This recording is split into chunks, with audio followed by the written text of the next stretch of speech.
I think the movie is a dark lens on where we are in America right now. I mean, very clearly, the country seems not only in pain, but in a great amount of anger, and with that often comes violence. And so the movie is an exploration of these of regular people who have been forced into their darkest state, their most violent state, to survive. My character specifically is, you could say, is evil or the bad character, and for me, it was about finding what made him vulnerable, and most of that had to do with Margaret's character and what she triggered.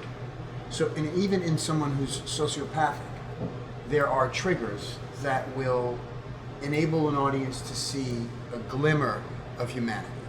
I don't know. I think it's interesting because she's obviously in a really, bad situation, a really harmful home environment, and some kind of dark domestic violence and relationships, familiar relationships.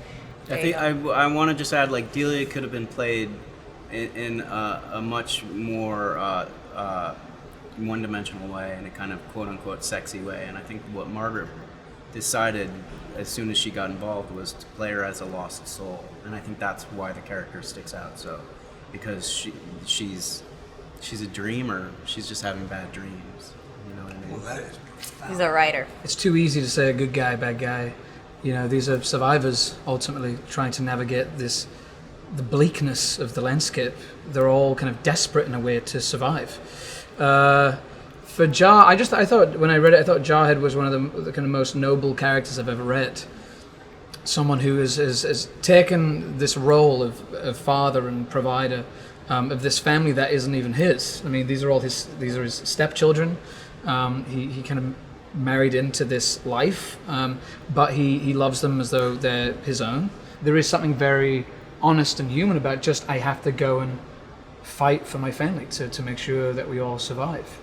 I think he's the hope of the movie, yeah. But I think that hope does come with great consequence as well.